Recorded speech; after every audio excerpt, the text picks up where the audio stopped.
ओम शांति। ओम शांति। अभी थोड़ी देर पहले हम सब ने विश्व शांति के लिए ज्योति जलाई।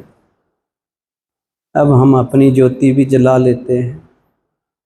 हमारी ज्योति तभी जलेगी या तभी जली हुई रहेगी जब वो शिव बाबा महाज्योति से जुड़ी रहेगी, और महाज्योति शिव बाबा से तब जुड़ेगी जब हम योग में निपुण बनेंगे, एक्सपर्ट बनेंगे।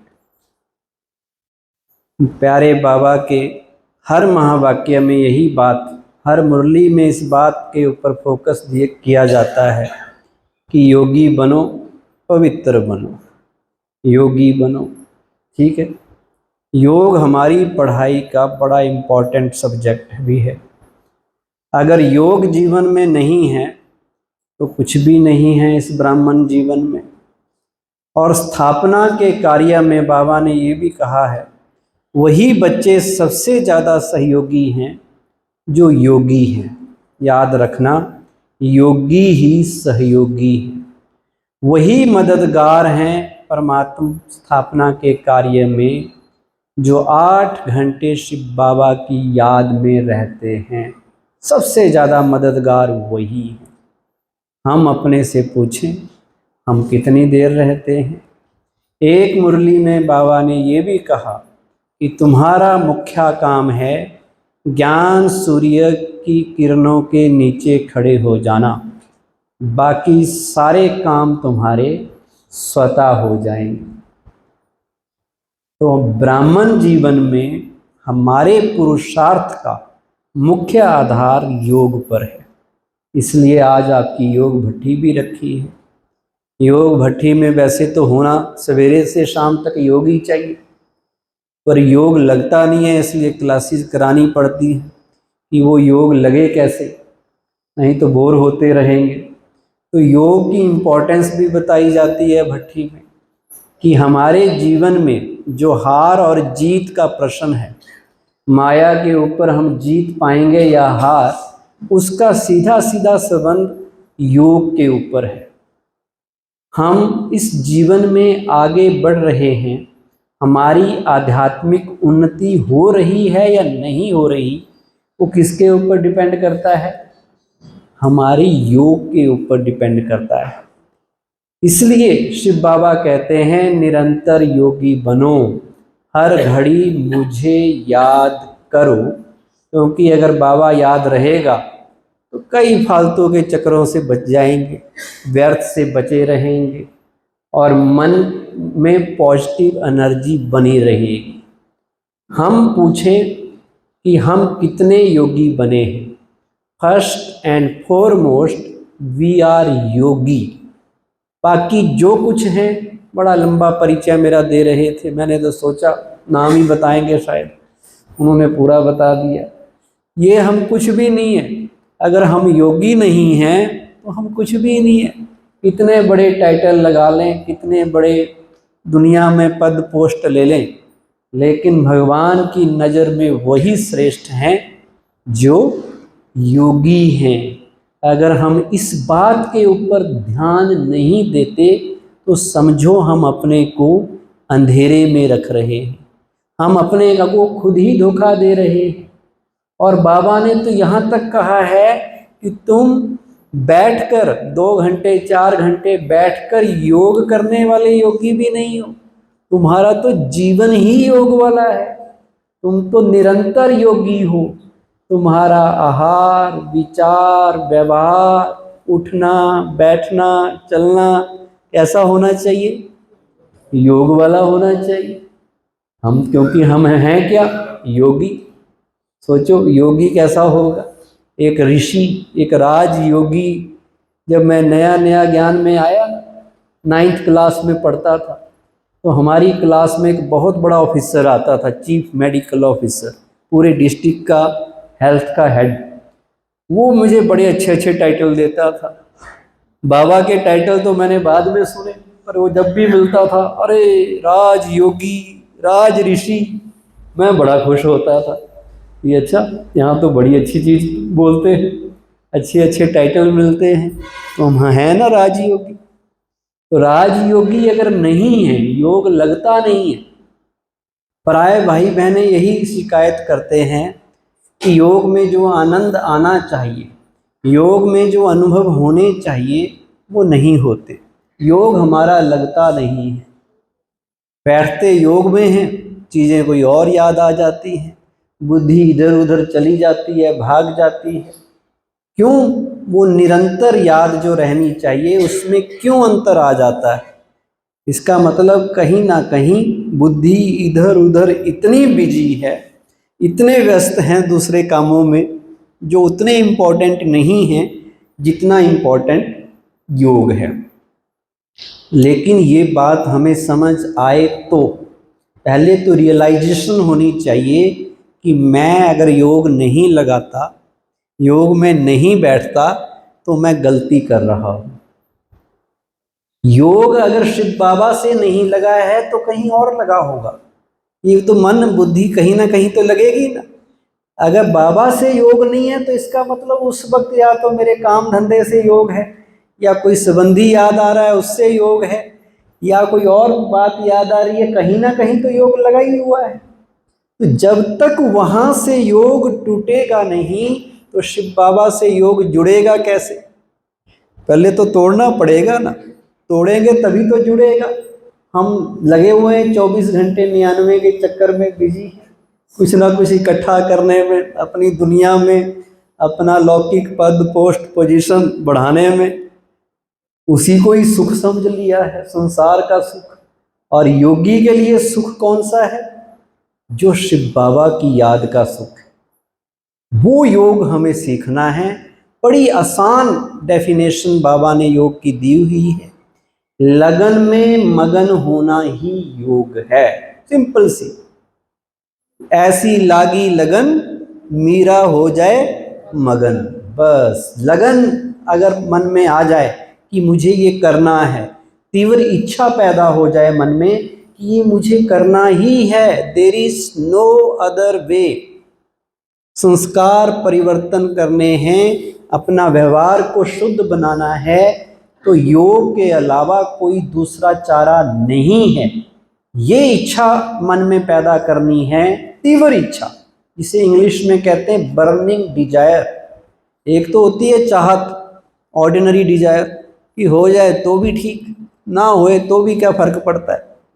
और एक है कि करना ही है, धुन सवार हो जाए कि जब तक मैं इस चीज को कर नहीं लूंगा तब तक पीछे नहीं मुड़ूंगा। जैसे बच्चे आजकल के पढ़ाई करते हैं, कोई बच्चा ठान ले कि डॉक्टर बनना है तो पीछे थोड़ी हटता।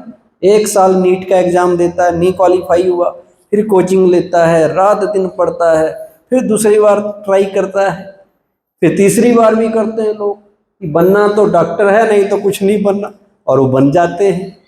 जिनको ये तीव्र इच्छा पैदा हो जाए कि करना ही है, मुझे योग सीखना ही है, तो सबसे पहला स्टेप क्या है कि हमें इच्छा पैदा करनी है, हमें फिक्र होना चाहिए, हमें चिंता होनी चाहिए कि योग मैं क्यों नहीं कर रहा। मेरा योग अगर लगता नहीं है, योग में बैठता हूँ मन इधर उधर भागता है, आनंद नहीं आता, तो इसकी चिंता कौन करेगा? दूसरा तो कोई करने वाला नहीं है, दूसरे को क्या पड़ी है आपकी, उसको ये भी नहीं पता कि इसका योग लगता है या नहीं लगता, ये तो आपको ही पता है। तो सबसे पहले आप फिक्र तो करो, चिंता तो करो कि मुझे योग लगाना है, और फिर इच्छा पैदा करो। इच्छा होगी, where there is will there is way, जहां इच्छा होती है रास्ता मिल जाता है।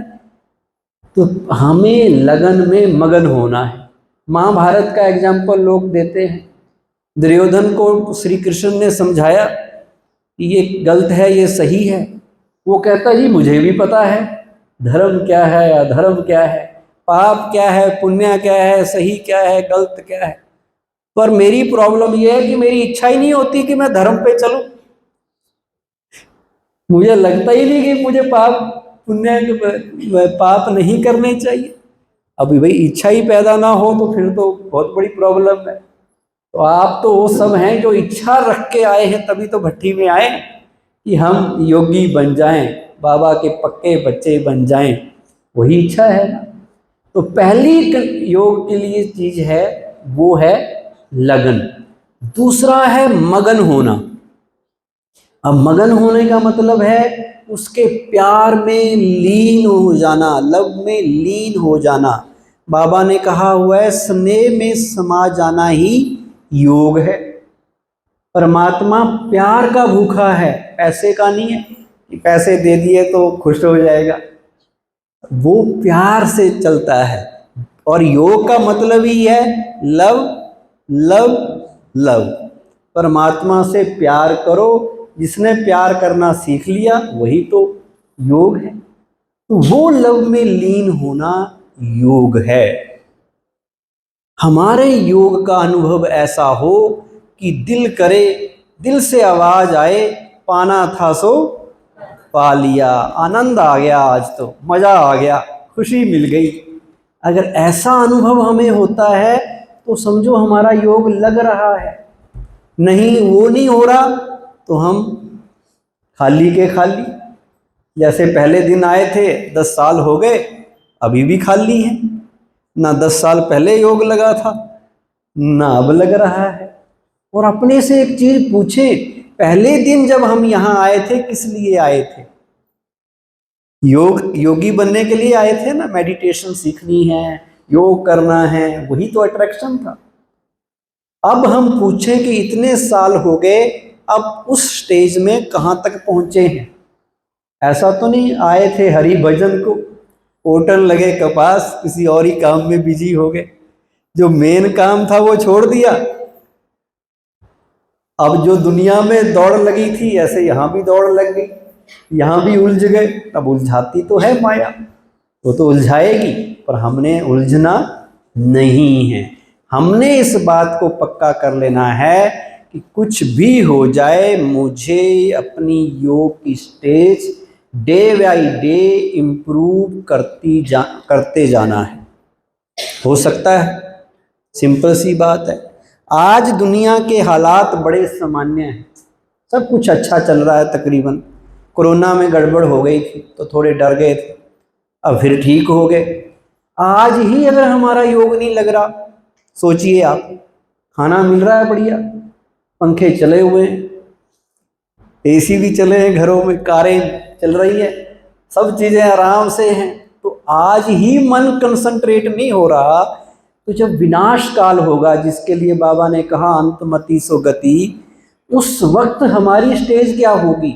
जब चारों तरफ हाहाकार होगी, जब चारों तरफ मूसलाधार बरसात होगी या अकाल पड़ जाएगा, त्राही त्राही हो रही होगी, बीमारियां फैल जाएंगी, उस वक्त क्या योग लग पाएगा? लोग बाहर दंगे हो रहे होंगे, चिल्ला रहे होंगे बचाओ बचाओ, आप खुद भाग के अपने को बचा रहे होंगे। जैसे इजराइल में थोड़ा सा भी कुछ हो जाए बंकर में छिपना पड़ता है, यूक्रेन में भी ऐसा ही है, हर घर में बंकर बने हुए, कभी भी रॉकेट आके हमला करके आपको उड़ा देंगे, इसलिए लोगों ने बंकर बना रखे। जैसे सायरन बजता है गवर्नमेंट की तरफ से, बंकर में छिप जाओ। पार्लियामेंट लगी हुई थी, सायरन बज गया, सारे पार्लियामेंट में प्राइम मिनिस्टर, एमपी सब भागे बंकरों में, वहां भी बंकर बने हुए छिपने के लिए। क्या जीवन है! इतने बड़े बड़े देश, इतने डर के माहौल में जीना पड़ता है। तो ऐसा ही विनाश के टाइम पे यहाँ भी होगा, हमारे साथ भी होगा। क्या उस वक्त के लिए हम तैयार हैं कि उस वक्त भी हम बिल्कुल शांत रहें, घबराएं नहीं, मन में शिव बाबा हो, पेट में भोजन हो या ना हो, पर मन में शिव बाबा हो सकता है शरीर छोड़े पर मुस्कुराते हुए छोड़े, ना डर हो ना घबराहट हो, कुछ भी हो जाए विनाश तो हमारा भी होना है। ऐसा तो नहीं कि दूसरे ही जाएंगे, हम भी जाएंगे, चाहे किसी तरीके से जाएं, जैसे जैसा जिसका होगा जाएगा, लेकिन हम उस वक्त भी योगी बन के रहें, वो तब होगा जब अभी अभ्यास किया होगा। और उसके लिए भागवत गीता में 2 चीजें कही गई हैं। कि मन टिकता क्यों नहीं है। अर्जुन श्री कृष्ण से यही सवाल करते हैं कि मेरा मन लगता नहीं है, मन भाग जाता है, एकाग्र नहीं हो पाता। तो जवाब उनको दिया गया, दो चीजें हैं, एक है वैराग्य और दूसरा है अभ्यास। मन को अगर कंट्रोल करना है, पहले तो दुनिया से वैराग्य आना चाहिए कि ये दुनिया मेरे काम की नहीं है, ये तो तमो प्रधान हो गई है, यहाँ के सुख बड़े तुच्छ सुख हैं, ये संसार असार संसार है।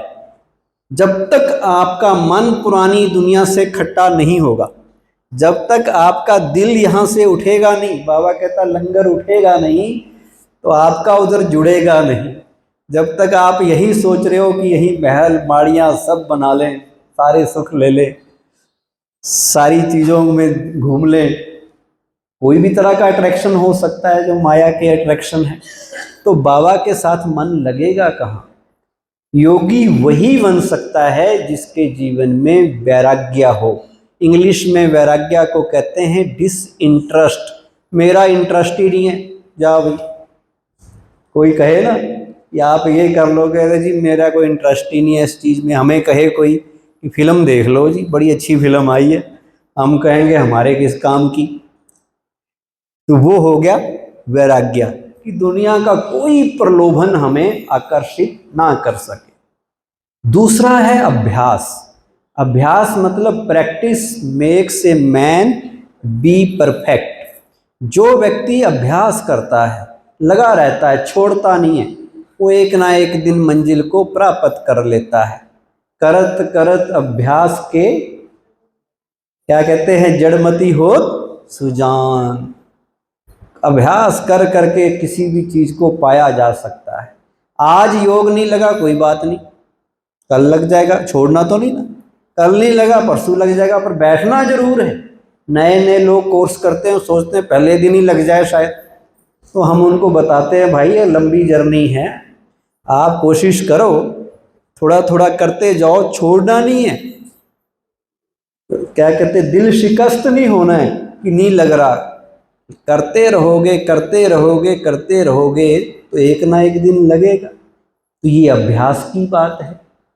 अच्छा, जो योग है उसमें सोमान का अभ्यास बड़ा लाभकारी होता है। सोमान मतलब बड़ी पावरफुल स्मृतियां, पावरफुल संकल्प, खुद को खुद ही मान देना, वो सोमान है। उसको इंग्लिश में सेल्फ एस्टीम भी कहते हैं, अफर्मेशंस भी कहते हैं, ऑटो सजेशंस भी कहते हैं। अपने आप को अच्छे संकल्प देना वो सोमान कहलाता है। और सोमान में रहने का फायदा है कि जो व्यक्ति सोमान में होता है, सम्मान उसके पीछे कैसे चलता है, परछाई की तरह चलता है। वो व्यर्थ की बातों से बचा रहता है क्योंकि सोमान में स्थित है। उसका मन एकाग्र हो जाता है, अनेक परेशानियां उलझने दूर हो जाती हैं। तो जब आप सोमान में रहेंगे ना तो उसके बड़े चमत्कारिक फायदे हैं। और सोमान मतलब श्रेष्ठ संकल्प कहाँ से मिलते हैं हमें? मुरलियों में। इतने अच्छे अच्छे टाइटल बाबा ने दे रखे हैं हमें, ऐसे टाइटल तो मुगल दरबार में किसी को भी नहीं मिलते थे। राजा की तारीफ में भी लोग इतनी महिमा नहीं करते थे जितनी महिमा हर अव्यक्त मुरली में बाबा ने हमारी की हुई है। किसी भी अव्यक्त मुरली को सुन लो, पहले दो पैरे हमारी तारीफ के होते कि जी आप विश्व के मालिक, डबल सिरताज, पता नहीं क्या क्या टाइटल होते हैं, आप याद करो, पढ़ो, हर मुरली में होते हैं। विश्व के आधार मूर्त, उधार मूर्त, विश्व कल्याणकारी, जहान के नूर, हाईएस्ट, होलीएस्ट, रिचेस्ट, स्वीटेस्ट। मतलब इतने बड़े बड़ी टाइटल किसी को नहीं मिले आज तक। इतना सम्मान बाबा हमें देता है, तो यही तो सोमान है। बस इन्हें याद रखना है। जब याद रहेगा कि मैं आधार मूर्त हूँ, उद्धार मूर्त हूँ, दुनिया की पूर्वज हूँ, मैं महान आत्मा हूँ, तो फिर महानता अंदर आने भी लगेगी। जैसी स्मृति वैसी क्या बनती है, स्थिति बनती है। और परिस्थितियां हमसे दूर भागती हैं। जब जीवन में कोई परिस्थिति आए आपकी अगर मन की स्थिति अच्छी है तो आप परिस्थिति आपसे हार के भाग जाएगी, और मन की स्थिति अच्छी तब होगी जब आपकी स्मृति अच्छी होगी। तो स्मृति से क्या बनी? स्थिति बनी। स्मृति से आपकी समर्थी भी आई, समर्थ भी बने, आप कैपेबल भी बने। जब आपके अंदर स्मृति होगी कि मैं अमीर आदमी हूँ, मैं दुनिया का सबसे रिचेस्ट हूँ, तो समर्थी आएगी कि नहीं आएगी? फिर धीरे धीरे आप कहेंगे मैं रिच हूँ तो मैं किसी की भी हेल्प कर सकता हूँ, मेरे पास तमाम साधन हैं, आप समर्थ भी बन जाएंगे। तो स्थिति कभी बिगाड़नी नहीं है। ब्राह्मण आत्मा वो जो कुछ भी हो जाए, हमें अपनी मन की स्थिति बिगाड़नी नहीं है। ये सबसे बड़ी अचीवमेंट है। आप कुछ करो या ना करो, पर मन से तो खुश रहो। सबसे बड़ी वही है, क्योंकि हम किस लिए बने हैं? हमारा जन्म हुआ किसके लिए? ब्रह्मा कुमारों का। सारी दुनिया को सुख देने के लिए, शांति देने के लिए। कोई हमारे जीवन को देखे तो देख के कहे कि अगर सुख देखना है तो कहाँ देखो? इनके पास देखो। अगर शांति लेनी है तो कहाँ लेके जाओ? सवेरे मंत्री जी कह रहे थे जब भी आता हूँ शांति मिलती है, थोड़ी देर के लिए आता हूँ तो भी शांति मिल जाती है। तो हमारा जीवन ऐसा हो कि हम दूसरे को वो दे सके। अगर हम खुद ही दुखी हुए, खुद ही परेशान हुए, तो लोग कहेंगे भाई पहले अपनी शक्ल देखो फिर हमें ज्ञान सुनाना। शक्ल बड़ी सेवा करती है नहीं करती? जो खुश रहेगा लोग अपने आप पूछेंगे। एक दिन मैंने बैज नहीं लगा रखा था मधुबन में, वहाँ तो सबने लगाए होते हैं, तो मैंने सोचा आज काय को लगाऊं, जैकेट में लगा हुआ था। एक भाई कहता जी आपने बैज नहीं लगा रखा, और मैं क्या, हमारा चेहरा ही बैज है। हम इतने खुश रहते हैं कि लोग बैज मतलब सेवा के लिए लगाया ना, कि हम सेवा करें। तो जो खुश रहेगा लोग खुद अब उससे पूछेंगे भाई कहाँ से क्या मिला है तुम्हें, कहाँ से कौन सी बूटी मिल गई आपको कि इतने खुश रहते हो, आप बताओ कि ये ज्ञान वहाँ से मिला है। तो मैं कह रहा था स्मृति से स्थिति, जैसी हमारे मन की अवस्था वैसी ही व्यवस्था हम क्रिएट करते हैं। तो मन की अवस्था कभी हिलने नहीं देनी है, उसे कभी बिगाड़ना नहीं है। और हमारे सुख और दुख का आधार हमारे संकल्प हैं। संकल्प से स्मृति बनती है। या स्मृति मतलब क्या याद है मेरे मन में, क्या चल रहा है, किस चीज़ की कॉन्शियसनेस में मैं रहता हूँ, तो संकल्पों से तो बनी, थॉट से तो बनी। हम खुद ही अपने जीवन में सुख भी लाते हैं, खुद ही अपने जीवन में दुख भी लाते हैं कि नहीं लाते? एक माता जी थी बड़ी खुश, बड़ी सुखी, उनके जीवन को देख के लग रहा था कि इनको कुछ मिला है। तो हमने उनसे पूछा कि आप कैसे हैं? कहने लगी बड़ी सुखी हूँ, कोई चिंता नहीं है, किसी बात की परवाह नहीं है। फिर हमने और पूछा घर में सब कुछ ठीक है? कहते जी कोरोना में पति चले गए, 6 महीने पहले जवान बेटा भी चला गया, लेकिन मैं तो मस्त रहती हूँ। मैं कहा ये तो भाई कोई ज्ञानी आत्मा लग रही है, ये तो शिव शक्ति है जो इतना सब कुछ होने के बाद भी खुश है। मैं कहा कैसे सुखी रहते हो?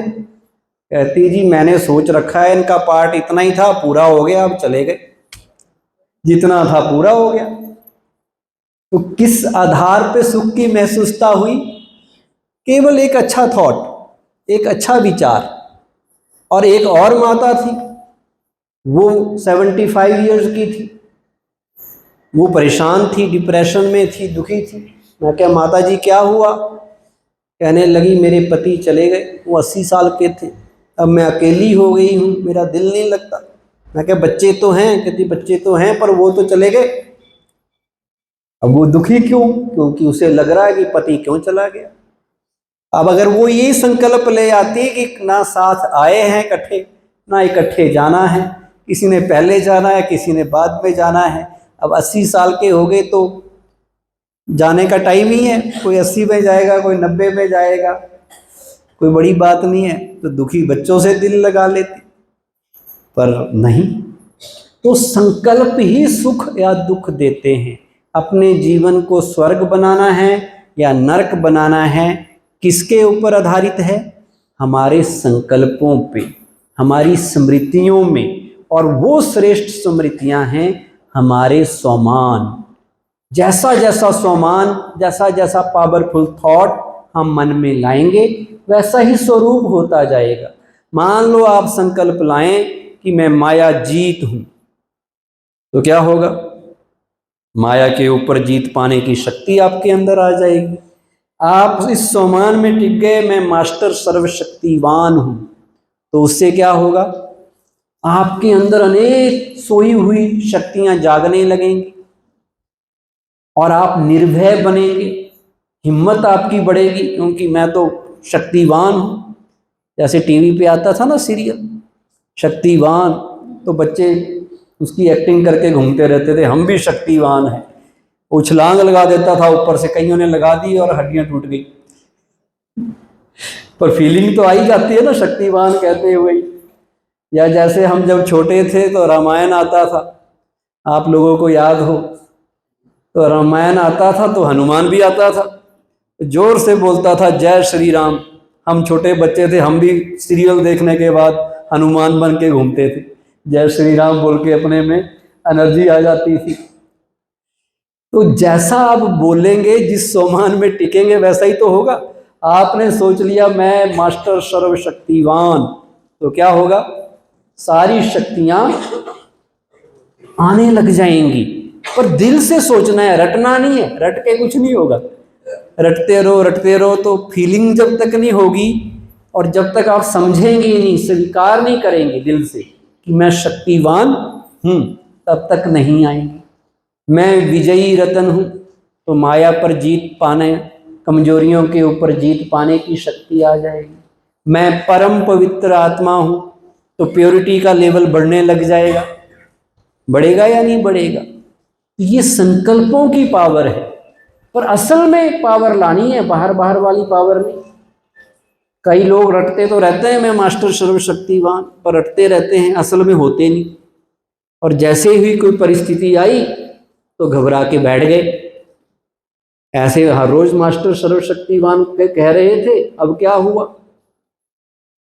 क्यों हुआ? क्योंकि अंदर तक उसको स्वीकार नहीं किया था। वो बचपन में हम लोग कहते थे, एक खड़क सिंह था, सुना है खड़क सिंह का नाम? उसके लिए छोटे बच्चे कहते थे, खड़क सिंह के खड़कने से, बोलिए, खड़कती हैं खिड़कियां, और खिड़कियों के खड़कने से खड़कता है खड़क सिंह। ऐसे तो मैं मास्टर सर्वशक्तिवान हूं, मेरा कोई क्या बिगाड़ेगा। ठीक है भाई, लेकिन जैसे ही आई माया तो खड़क सिंह जी, मास्टर सर्वशक्तिवान जी, बैठ गए घर में छिपके कि अब तो परिस्थिति आई है, ये हो गया बहन जी, वो हो गया, आपको क्या पता, बहुत बड़ी परीक्षा आई है मेरे पास। तो इसका मतलब खड़क सिंह खुद ही खड़क गया, खुद ही डर गया, दूसरों को क्या खड़काएगा। मास्टर सर्वशक्तिवान खुद ही कमजोर हो गया तो कैसे काम चलेगा? तो वो तब हुआ क्योंकि हमने केवल रटा था। रटने से नहीं होगा, स्वीकार कर लेना है, दिल से मान लेना है। मान लो कोई प्राइम मिनिस्टर हो, मोदी जी, तो रटता थोड़ी है सवेरे उठ के कि मैं प्राइम मिनिस्टर हूं, प्राइम मिनिस्टर हूं। रटता है? जिस दिन बन गया उसी दिन से फीलिंग में आ गया हो, मैं हूं प्राइम मिनिस्टर। प्रिंस हो, कोई राजकुमार हो, बोलता थोड़ी है बार बार, और उसके अंदर तक वो समाया होता है कि मैं राजकुमार हूं। ऐसे ही ये सोमान हमारे अंदर तक चले जाएं कि मैं शक्तिवान हूं, मैं परम पवित्र हूं, मैं देव कुल की रॉयल आत्मा हूं, तो देवताओं वाले संस्कार आने लग जाएंगे। आएंगे या नहीं आएंगे? और हमारा जन्म कितना महान है, कितना भाग्यवान है हम कि स्वयं भगवान ने ये टाइटल हमें दिए। भगवान हमारे इतने नजदीक आ गया। सोचा था कभी कि भगवान हमारे सामने आके कहेंगे कि मैं तुमसे खुश हूं, मैं तुम्हारे लिए हूं, मैं तुम्हारा हूं, मैं जो तुम कहोगे मैं वही करूंगा। भगवान आके खुद कहे कि मैं तुम्हारी मदद करने के लिए 1000 भुजाओं सहित हाजिर हूं। इतनी बड़ी बात है। भगवान आके खुद कहे मैं तुम्हारे लिए हूं, मुझे यूज करो। स्वयं भगवान जिन आत्माओं की मुट्ठी में आ जाए, कभी सोचो तो सही, इतनी बड़ी प्राप्ति है या नहीं? दुनिया में लोग कहते हैं, एक बार शिव बाबा ने भी कहा कि लोग जब आप कहेंगे कि भगवान हमें सुलाता है, भगवान हमें जगाता है, भगवान ही हमें पढ़ाता है और भगवान ही हमें खिलाता है, तुम खुशी से रूहानी नशे से कहो, तो लोग कहेंगे कि भगवान आपके लिए खाली बैठा है। कहेंगे या नहीं कहेंगे? तो बाबा ने कहा तुम कह देना हाँ खाली बैठा है। संगम युग पर हम ब्रह्मावत्सों के लिए शिव बाबा कैसा बैठा है? खाली बैठा है। जो मर्जी उससे लेना चाहो, जो काम उससे कराना चाहो, वो हमारे लिए हाजिर है। बस एक कॉल करने की जरूरत है। एक बार कहा दिल से मेरा बाबा, तो बाबा वहीं पर हाजिर होगा या नहीं होगा? होगा या नहीं होगा? पक्का होगा। बस अब ये याद रखना है कि भगवान हम पर वरदान लुटा रहा है, भगवान हमें बहुत कुछ देना चाहता है, भगवान हम पे मेहरबान हुआ है। सच्चे दिल से उसका धन्यवाद करना है। वो हमारी मदद करना चाहता है, पर वो मदद हम तक पहुंचेगी तब। कब पहुंचेगी? भगवान की मदद तब पहुंचेगी जब कनेक्शन जोड़ के रखेंगे। जब उसके पास मदद लेने के लिए जाएंगे, मान लो कोई समस्या आई, परेशानी आई, तो भगवान के पास जाने के बजाय हम कहाँ जाते हैं? किसके पास जाते हैं? 2 भुजाओं वालों के पास जाते हैं। वही याद आते हैं ना, और 1000 भुजाओं वाला याद नहीं आता। तो फिर बाबा मदद क्यों करेगा? वो कहेगा भाई उसी के पास जा जहाँ जा रहा था। और हमें जाना किसके पास चाहिए? सबसे पहले 1000 भुजाओं वाले शिव बाबा को याद करके अपनी समस्या बता दो। फिर वो किसी ना किसी 2 भुजाओं वाले की ड्यूटी लगा देगा और आपका काम हो जाएगा। कराएगा तो 2 भुजाओं वाले से, पर ड्यूटी कौन लगाएगा उसकी? बाबा।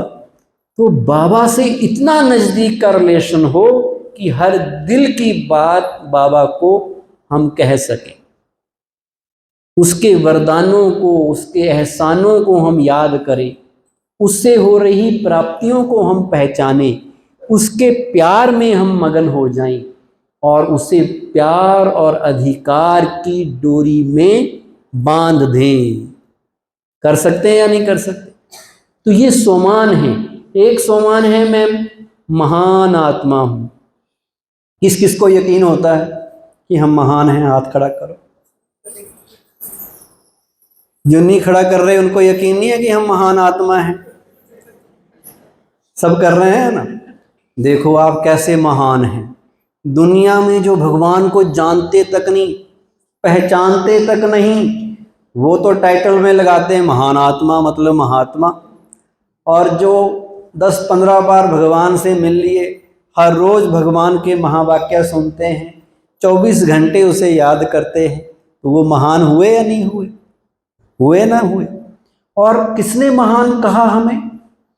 लोग तो खुद को खुद ही कह देते हैं या उनके चेले चपाटे कहने लग जाएंगे, पर हमें तो भगवान ने कहा कि तुम कौन हो? महान आत्मा हो।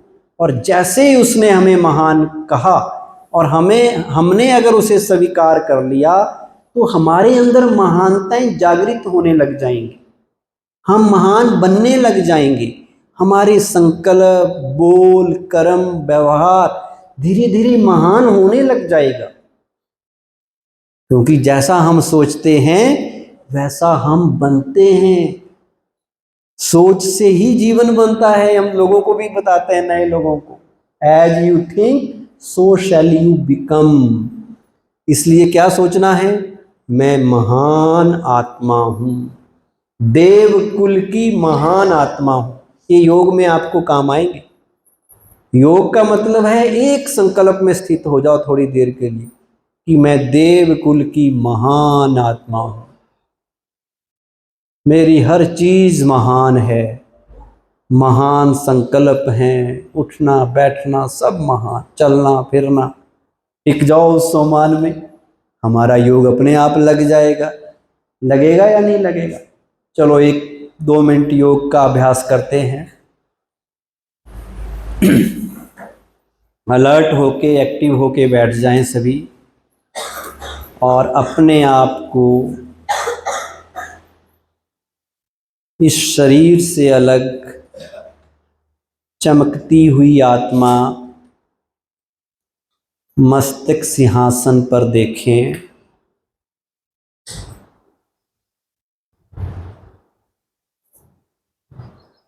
और देखें कि मैं आत्मा इस शरीर को यहीं छोड़कर ऊपर आसमान की ओर जा रही हूँ। बादलों के ऊपर, नीले आसमान के ऊपर एक और आसमान है, सफेद रंग का आसमान, जहां सफेद चांदनी बिखरी हुई है। चारों ओर एंजल्स ही एंजल्स हैं, फरिश्तों की वो दुनिया, सूक्ष्म लोक, सभी के लाइट के शरीर। मैं आत्मा भी सूक्ष्म लाइट के शरीर में वहां पहुंच जाती हूँ। और देखें उन फरिश्तों के बीच एक और फरिश्ता, ब्रह्मा बाबा कमल आसन पर विराजमान है। ब्रह्मा बाबा के मस्तक में ज्ञान सूर्य शिव बाबा चमक रहे हैं। बाबा मुझे बुला रहे हैं। बड़े प्यार से बाबा ने अपनी बाहों में मुझे ले लिया। महसूस करें कि बाबा मेरे सामने, मैं बाबा के सामने। बाबा मुस्कुरा रहे हैं। आओ बच्चे, आओ मेरी बच्ची, आओ मेरी गोपी, मेरे प्यारे गोप आओ, कह के पुकार रहे हैं।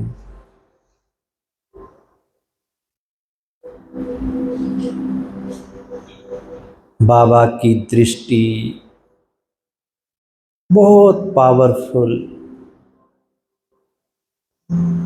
मुझ पर पड़ रही है।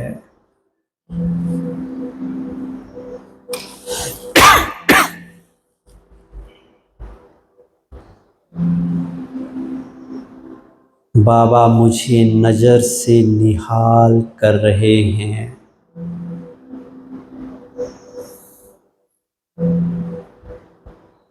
मैं और बाबा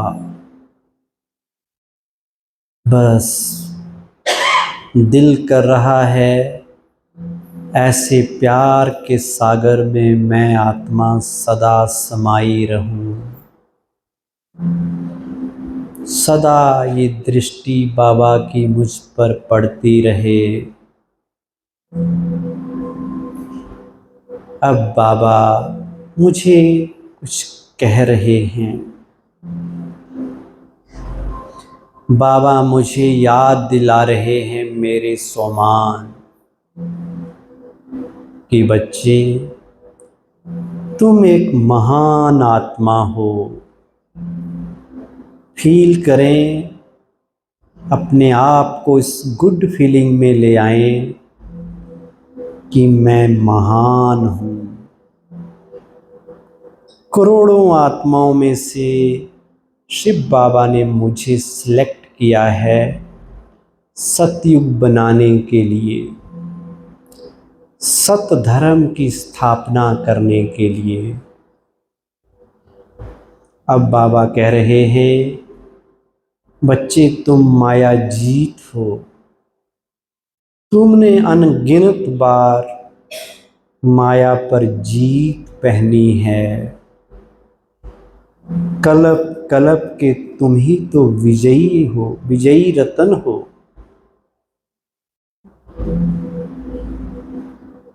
अगर तुम विजयी नहीं बनोगे तो भला और कौन विजयी बनेगा। बाबा मुझे याद दिला रहे हैं कि बच्चे तुम पुण्य आत्मा हो, तुम्हारे पास इतने पुण्य हैं कि उनका फल तुम्हें तो मिलता ही है, बल्कि सारे संसार की आत्माओं को उस पुण्य का फल मिल जाता है।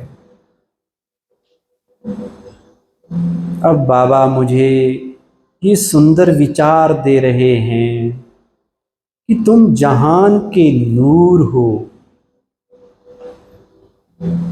अगर आंखों में रोशनी नहीं, नूर नहीं, तो संसार में कोई सार नजर नहीं आएगा।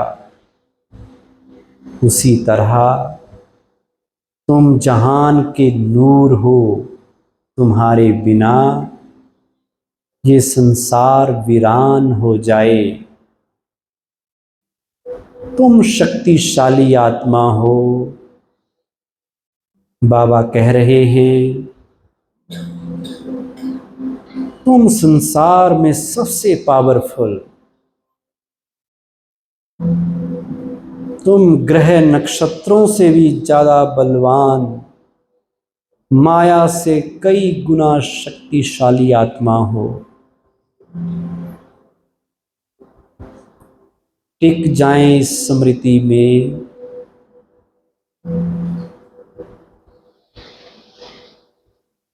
फिर से बाबा से दृष्टि लेते हुए, हाथ हिलाते हुए, बाबा को बाय बाय करते हुए, फिर मिलने का वायदा करते हुए नीचे आ जाएं।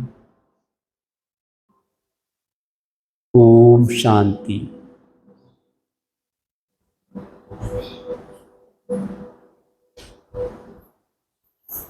योग बहुत सहज है, बस मन को संकल्प देने हैं। मन और बुद्धि, ये दो सीढ़ियां हैं योग में चढ़ने की। शरीर का बाकी कोई अंग तो काम चाहिए नहीं योग में। कैसे भी बैठो, बाबा कहता कुर्सी पे बैठ जाओ, नीचे बैठ जाओ, बीमार हो तो सो जाओ, चलते फिरते कर लो। कितने सहज रास्ता बताया है। लोग पूछते हैं कैसे बैठें जी, मैं कह जैसे दिल करे बैठ जाओ। बैठने का तो कोई चक्कर ही नहीं है। मन है, मेन चक्कर है मन का और बुद्धि का। योग में बैठे तो खाली होके नहीं बैठना है कि आगे दुनिया भाग भाग के आगे दौड़ के काम कोई था नहीं, यहाँ बैठ गए। अब यहाँ खाली होके बैठ गए तो मन भागेगा, क्योंकि मन को संकल्प चाहिए। मन का काम सोचना है, उसे अच्छे अच्छे संकल्प खुद देने हैं और बुद्धि से दृश्य तैयार करना है। बुद्धि देखती है, उसको तीसरा नेत्र भी कहते हैं, ज्ञान चक्षु कहते हैं। तो बुद्धि देखेगी, सीन बनाएगी, पिक्चर बनाएगी, उसकी तस्वीर आएगी। जैसे मैं परम धाम में हूँ, तो ये तो संकल्प हुआ। ये संकल्प किसने किया? मन ने। और बुद्धि उसका सीन बनाएगी कि परम धाम कैसा है, लाल सुनहरे रंग का कोई आसमान जैसा है, शिव बाबा हैं, तो सीन भी तो बनाना पड़ेगा ना। जब तक वो दोनों काम पैरेलल नहीं होंगे तब तक मन लगेगा नहीं। बुद्धि से इमेजिनेशन करनी है, कल्पना करनी है, सोचना है। जैसे मैंने कहा कि सूक्ष्म वतन में चांदनी बिखरी है, तो आप सोचेंगे ना भाई चांद वाली रात कैसी होती है, सफ़ेद सफ़ेद सब जगह होगा, तो सीन तो बनेगा। जब तक सीन नहीं बनाएंगे बुद्धि से और मन से चिंतन नहीं करेंगे, आपका योग लगेगा नहीं। तो ये दो काम करना बड़ा जरूरी होता है योग में। मन को देना है चिंतन और बुद्धि से करना है दर्शन। चिंतन और दर्शन जरूरी है। बाबा को जानना अलग चीज है, भगवान को पहचानना अलग चीज है, पर भगवान से प्यार करना अलग चीज है। जिसने प्यार करना सीख लिया भगवान से, वो योगी स्वतः बन जाएगा। इसलिए उससे प्यार करना है। जब भी योग करें, दो चीजों की चेकिंग करें, या तो योग में प्यार पैदा होगा या शक्ति की महसूसता होगी कि शिव बाबा से कुछ प्राप्ति हो रही है, शक्ति आ रही है, मेरा मनोबल ऊंचा हो रहा है। तो दो चीजें तो मिलती हैं योग से में, प्यार शक्ति। या खुशी मिलेगी, आनंद मिलेगा, यही तो मिलेंगे। तो इसके बीच बीच में चेकिंग करनी है। अपने आप को ऑब्जर्व करो, बैठ जाओ खाली होके योग में और अपने को देखो कि मेरी हर चीज श्रीमत अनुसार चल रही है। जो बाबा ने ज्ञान दिया है, मेरा वैसा ही सोच चलती है, वैसे ही मुख से अच्छे शब्द निकलते हैं, वैसा ही व्यवहार है। चेकिंग, और चेक करने के बाद देखो कि अगर नहीं है तो अब मुझे करना क्या है। चेकिंग से पता चलेगा कि कल मैंने किसी को गलत बोल दिया था, आएगा ना याद। फिर आप मन को समझाओगे कि नहीं, मुझे तो अच्छे शब्द बोलने हैं। दूसरा चाहे कुछ भी बोले, दूसरा चाहे कितना भी नेगेटिव बोले, पर मुझे कौन से शब्द बोलने हैं? अच्छे शब्द, उसका सम्मान बढ़ाने वाले, सेल्फ एस्टीम बढ़ाने वाले। ये नहीं कहना कि तुम बड़े घटिया हो, तुमने तो तंग करके रखा है, आफत मचा रखी है, मेरा जीवन नरक बना के रखा है। कहीं ऐसा भी बोलते हैं, तो फिर वो ऐसा ही करने लग जाएगा। बाबा क्या करता है, हमें बाबा के अनुसार चलना है ना। तो बाबा, हम बच्चों को कभी कहा बाबा ने कि तुम बड़े गंदे हो, बड़े पापी हो, दुष्ट किस्म के हो, तुम तो बड़े विकारी हो? कभी भी नहीं कहा। बाबा ने कहा, अच्छी स्मृतियां दिलाई हमें कि तुम आदि अनादि सतयुग में बड़े देवता थे। हमें भी सम्मान आ गया कि हम महल में रहते थे, भाई छोटे मोटे आदमी नहीं है। आज क्या हो गया कि झोपड़ी में रह रहे हैं, कभी तो महल थे हमारे, है ना। खुशी तो हुई ना। तो जब बाबा इस ढंग को अपनाता है हमें सही करने के लिए, हम कौन सा ढंग अपनाते हैं लोगों को सही करने के लिए? सबसे पहले उनकी दो तीन कमियां बता देते हैं, खासकर अपने घर वालों की। घर वालों की कभी तारीफ नहीं करते। कभी करते हैं आप अपने युगल की तारीफ, बच्चों की तारीफ? उनकी कमियां बताएंगे, तुम ये नहीं करते, ये नहीं करते, इसलिए वो परेशान रहते हैं हमसे। अब बाबा ने तरीका बदल दिया कि जिनके साथ रह रहे हो उनकी तारीफ करनी है, प्रशंसा करनी है, उनका सम्मान जगाना है, उनको लगना चाहिए, उनकी एनर्जी हाई करनी है। जब अच्छा बोलेंगे तो उनको अच्छा फील होगा, और खराब बोलेंगे तो कैसा फील होगा? तो खराब फील होगा। पहले हम लोग सेवा करते थे पुराने जमाने में ना, जब नए नए बीके बने थे, तो लोगों को डराते बहुत थे, इसलिए लोग जुड़ते नहीं थे हमसे। या तो डराते थे या उनको कहते थे तमो प्रधान बन गए, भिखारी दुनिया है, वो है। लोग कहते थे भाई ये तो ठीक नहीं है। धीरे धीरे तरीका बदला, जैसे जैसे समझ आई। अब सेवा करते हैं तो जिसके पास जाते हैं पहले उसकी प्रशंसा करते हैं, क्योंकि वो पहले ही दुखी है, जख्मी दिल से बैठा है, परेशान है। और हम उसको जाके बताएं कि आप वकील हो, वकीलों का तो बुरा हाल है, बड़े पैसे खाते हैं, ये तो धंधा ही पाप का हो रखा है। तो वो कहेगा अच्छा, तो फिर हम तो आपकी बात ही नहीं सुनेगा।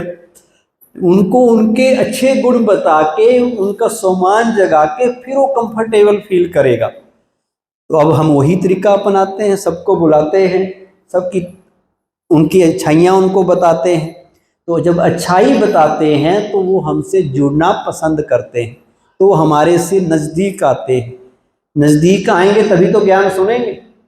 अगर पहले ही उनको तलवार से हमला कर दिया, उनको ऐसी बात बता दी, वो कहेंगे, जैसे कई सीधा ही बता देते हैं भगवान आ रखा है, वो कहेगा फिर क्या करूं, आया हुआ है, कई आए हुए हैं यहाँ, कई भगवान है यहाँ पर, तुम्हारा भी होगा कोई, तो यकीन नहीं होगा उनको। तो इसलिए बड़ी बात बताने के लिए थोड़ा एटमॉस्फेयर भी बनाना पड़ता है, उस बात का उनको यकीन हो, इतनी जल्दी तो नहीं होगा। इसलिए पहले उनके काम की चीज़ बताई जाती है।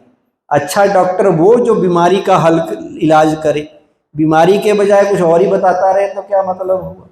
तो अब हम सेवा जब करते हैं किसी की, उसमें भी इस बात का ध्यान रखते हैं कि उनकी अच्छाइयाँ बताई जाएं, उनकी नब्ज देखी जाए कि ये चाहता क्या है। उसको है दुख, उसके घर में चला हुआ है कला क्लेश, उसके संबंधों में प्रॉब्लम है या कोई बिजनेस में प्रॉब्लम है, हम उसको कह रहे हैं भाई पता है गीता का भगवान कौन है, वो कहेगा जी कोई भी हो, सारे भगवान एक ही तो होते हैं, वही शिव जी है, वही कृष्ण है, सब उसी के रूप हैं। तो वो उनको फर्क ही नहीं पड़ेगा क्योंकि उनकी समझ उतनी है। तो पहले हम उनकी नब्ज देखें, बीमारी देखें और उसका हल उसको बताएं, उनके जीवन में खुशी की बात बताएं। तो ये सेवा में भी काम आता है, ये बाबा की टेक्निक है। तो वो टेक्निक हमने यूज करनी है, देखना सेवा में भी बड़ी अच्छी वृद्धि होती है और ज़्यादातर लोग वही करते हैं आज के टाइम पे। कोई कोई पुराने ज़माने के सीधे सीधे बोल देते हैं। तो योग की बात हम कर रहे थे, थोड़ा सा सेवा का भी बता दिया। योगी बनने के लिए एक चीज़ और याद रखें, फिर अभी हम इस क्लास को समाप्त करके दूसरी क्लास शुरू करेंगे थोड़ी देर बाद। वो ये है कि योगी अगर बनना है तो जैसा मैंने कहा, एक तो फिक्र हो, चिंता हो, मेरा योग लगता क्यों नहीं, ठीक है, छोड़ नहीं देना है कि योग लगा नहीं तो छोड़ दो, क्योंकि तरीका तो वही है आगे बढ़ने का, योगी तो बनना ही है। हमारे जीवन का लक्ष्य ये है कि हमें ज़्यादा नहीं तो 4 घंटे तक तो योग हमारा लगना चाहिए। 8 घंटे अगर ज़्यादा भी है तो 4 घंटे वाला योगी बन जाए। अब 4 घंटे का नाम सुनते ही कई लोग घबरा जाते हैं, 8 का तो पूरा ही घबरा जाए, 4 घंटे में भी घबरा जाते हैं कि 4 घंटे शायद बैठ के योग करना है। नहीं, आप 1 घंटा बैठिए, आधा घंटा बैठिए, 2 घंटा बैठिए, पर बैठिए जरूर। और उसके बाद जरूरी नहीं है कि बैठ के ही आप योग कर रहे हैं, हमारा तो कर्म योग भी है, हमारा तो चलते फिरते घूमते फिरते सारे वक्त कहीं भी योग हो सकता है। हो सकता है या नहीं हो सकता? हो सकता है। और योग का मतलब कोई समाधि में बैठना नहीं है, योग का मतलब है स्मृति स्वरूप होना। क्या मतलब है योग का? क्या मतलब है, पीछे माताएं बताएं। स्मृति में रहना। अगर आपको स्मृति रहती है शिव बाबा आया हुआ है, मैं संगम युग पे हूँ, 84 जन्म पूरे हुए, सतयुग में जाना है, तो ये योगी तो है। ज्ञान को याद करना और ज्ञान सागर को याद करना दोनों योग है। ज्ञान सागर अगर याद है वो भी योग है, और बुद्धि में अगर ज्ञान की पॉइंट्स चलती रहती हैं वो भी योग ही है। योग का मतलब मनन चिंतन भी है ज्ञान का, कि आज बाबा ने क्या कहा, इसका क्या मतलब है, वो भी योग है। तो 4 घंटे तो कम से कम योगी हमें बन सकते हैं या नहीं बन सकते? सिंपल सा फार्मूला है। एक भाई था, बड़ा बिजी रहता था, कहता था जी मेरे पास तो योग का टाइम ही नहीं है, अकेला रहता हूँ, खाना भी बनाता हूँ, ड्यूटी भी जाता हूँ, सवेरे 8 बजे निकल जाता हूँ, 6 बजे आता हूँ, अब मैं कब योग करूँ? सारा दिन ऑफिस में कोई मीटिंग हो रही है, कभी कुछ हो रहा है, टाइम ही नहीं लगता, बिजी रहता हूँ। तो उसको समझाया गया कि देखो भाई, आप ऑफिस जाते हो, खाना भी बनाते हो, माताएं भी कहती हैं खाना बनाना ही पड़ता है डेली, कोई दूसरा तो आता नहीं बनाने, कभी भी छुट्टी नहीं है। खाना बनाने वाला डिपार्टमेंट ऐसा है माताओं का, मैं अपनी मदर को देखता रहता हूँ, इतने सालों से वही बना रही है, कभी छुट्टी ही नहीं होती। अब एक है कि आप बोझ से बनाएं कि हर रोज बनाना है, और एक है आप सोचें कि खाना बनाने का समय तपस्या का समय है। इस वक्त तो बहुत अच्छी तपस्या हो सकती है, कोई और काम तो करना नहीं, सब्जी कट रही है, शिव बाबा याद हो रहा है, कोई ज़्यादा दिमाग वाला काम थोड़ी है। तड़का लग रहा है, मन ही मन सोचते रहो मैं परम पवित्र आत्मा शिव बाबा के लिए भोजन बना रही हूँ, इस भोजन से मेरे घर में सब आत्माएं पवित्र बन जाएं, सब आत्माएं बाबा की बन जाएं, सबके दुख खत्म हो जाएं। सोच लो तो आपका योग लग गया कि नहीं लग गया। जब भोजन बनाएं मुरली चला दें, अगर कहीं नहीं दिमाग जा रहा, खुद नहीं जा रहा, मोबाइल में मुरली लगा दो, ठीक है, तो भोजन के अंदर क्या चला जाएगी, मुरली चली जाएगी, क्योंकि आपके मन में गई, मन से कहाँ गई, वाइब्रेशन तो फैले ना किचन में। किचन आपका मंदिर की तरह, पूजा रूम की तरह, मेडिटेशन रूम बन जाएगा। आप मुरली चला के देखो, बाबा के वाइब्रेशन अन्न में समा जाएंगे। जो बच्चे घर में आपकी बात नहीं सुनते, ज्ञान में चलते नहीं, आप बड़े प्यार से कहते हैं मुरली सुन लो, कहते तुम्हारी मुरली है, हमारी थोड़ी है, हम नहीं सुनते। लेकिन आप भोजन में मुरली डाल दो तो क्या होगा, क्या होगा, मुरली कहाँ चली गई, उसके मन में चली गई, बच्चों के मन में मुरली चली गई। ये इनडायरेक्ट किसी को भोजन खिलाने का तरीका है। जैसे घर में कई बच्चे ना लौकी नहीं खाते, कद्दू है ना, तो माँ क्या करती है, खिलाना तो है, सब्जी अच्छी है, वो उसको कद्दूकस करके ना परांठे में मिक्स कर देगी, कोई उसकी मिठाई बना देगी, इनडायरेक्ट वे में पहुंचा देगी बच्चे तक वो चीज़। ऐसे ही अगर कोई ज्ञान नहीं सुन रहा घर में, आप सोचते हैं हम अकेले हैं, कोई नहीं चलता ज्ञान में, पति सहयोग नहीं देता, पति सोच रहा है पत्नी सहयोग नहीं देती, बच्चे तो सुनते ही नहीं। अगर उनको ज्ञान में चलाना है तो एक तरीका है, भोजन में मुरली डाल दो, तो भोजन बन जाएगा परम पवित्र। मुरली उसके अंदर मिक्स होके चली गई। वो जो वो 2-3 महीने के खाएंगे ना भोजन, 3 महीने बाद बच्चे में परिवर्तन आएगा। वो अपने आप पूछेगा कि आज आपके बाबा ने क्या कहा है, उसके मन में उससे चेंज आएगा, उसकी भी जिज्ञासा पैदा होगी। तो भोजन का समय तपस्या का समय है। अगर टाइम ना मिले, 4 घंटे में 4 घंटे पूरे करने ना डेली, 2 टाइम खाना बना रहे हैं, 1-1 घंटा लग रहा है मान लो, तो 2 घंटे तो यही आपके हो गए। फिर वो भाई ऑफिस में जाता था, कहता जी मीटिंग करता हूँ। अब उसको कहा गया कि मीटिंग होती है तो तुम ही बोलते हो कि और भी बोलते हैं, कहते जी दूसरे भी बोलते हैं, मैं थोड़ी देर ही बोलता हूँ, बाकी टाइम दूसरे डिस्कस करते हैं। तो हमने उसको कहा जब वो बोलते हैं तो आप तो चुप हो, तो आप बीच में टिक जाओ सोमान में कि मैं परम पवित्र आत्मा हूँ, शिव बाबा का बच्चा हूँ, महान आत्मा हूँ, सबसे भाग्यवान हूँ, बाबा मुझे देख रहे हैं, बाबा मेरे साथ हैं, और इन सब का भला हो, इनकी समस्याएं खत्म हो जाएं, जिसके लिए मीटिंग कर रहे हैं वो काम हो जाए इनका। तो ये भी तो योग हुआ ना। ये थोड़ी कि योग के लिए अलग से ही बैठना है वही योग है, वो भी करना है, पर अगर उसके लिए टाइम ना मिले तो बहुत टाइम है हमारे पास, ट्रैवलिंग कर रहे हैं, वो योग का टाइम हो सकता है। पर अगर हम ध्यान देंगे तो, इसलिए बहाने नहीं बनाने। हम ज़्यादातर टाइम क्या करते हैं, बहन जी कहते हैं कि क्लास में नहीं आए, योग में नहीं आए, कहते बहन जी क्या करें, बड़े बिजी थे, काम ही ऐसे पड़ गए थे ऑफिस में, बिजनेस में, कि टाइम ही नहीं लगा। हम उनको कहते हैं कि आपने रेस्ट किया, कहते जी किया हो तो बड़ा जरूरी है, नींद की वो भी बड़ी जरूरी है, भोजन किया, कहते वो भी जरूरी है। वो जरूरी है पर योग जरूरी, उनके लिए योग जरूरी नहीं है। वो सोचते हैं कि ऑफिस भी जाएंगे, नींद भी करेंगे, दुकान भी खोलेंगे, टाइम मिला तो योग कर लेंगे, मुरली सुन लेंगे। पर होना क्या चाहिए, योग करना ही है, बाकी काम अपने आप हो जाएंगे। जो योग सही करेगा, मुरली रोज सुनेगा, उसके काम नेचुरल अच्छे होंगे या नहीं होंगे, बताओ भाई लोग, होंगे या नहीं होंगे। तो वो करना ही है। उनको कहो खाना खाया, कहते खाना खाया। नींद की, कहते की। दुकान खोली थी, कहते दुकान भी खोली। मैं क्या, आफत तो फिर योग के लिए आई थी? आफत योग में है, बाकी काम तो सब चल ही रहे, चाहे कितना भी परिस्थिति आ जाए, समस्या आ जाए।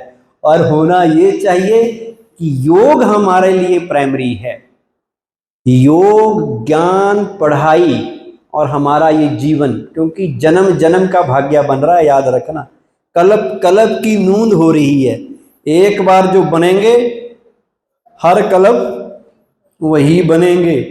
तो इस टाइम की इंपॉर्टेंस को समझते हुए इतना याद रखें कि मेरे लिए ज्ञान और योग प्राइमरी है।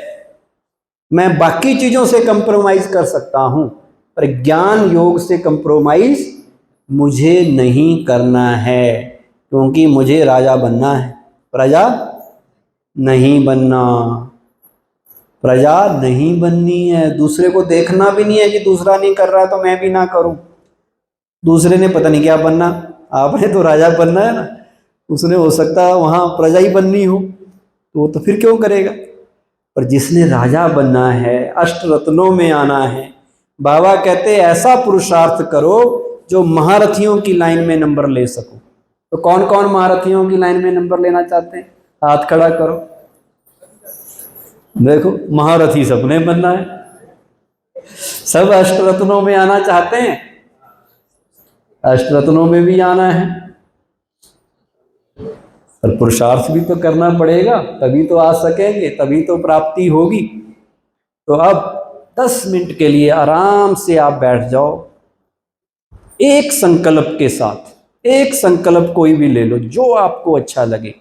ये ले लो, मैं देवकुल की महान आत्मा हूं, या ये संकल्प ले लो, मैं पूर्वज आत्मा हूं, मैं सारे संसार में सबसे भाग्यशाली आत्मा हूं, या ये संकल्प ले लो, मैं परमात्म पालना में पलने वाली आत्मा हूं।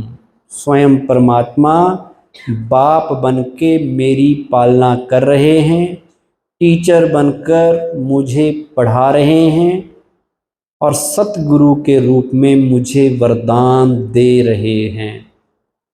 इन संकल्पों के साथ बैठ जाइए। 15 मिनट हम योग करेंगे इन्हीं संकल्पों के साथ। किसी ने फ्रेश होना है वो भी बीच में जा सकते हैं। 15 मिनट के बाद फिर हम दूसरी क्लास करेंगे। ओम शांति।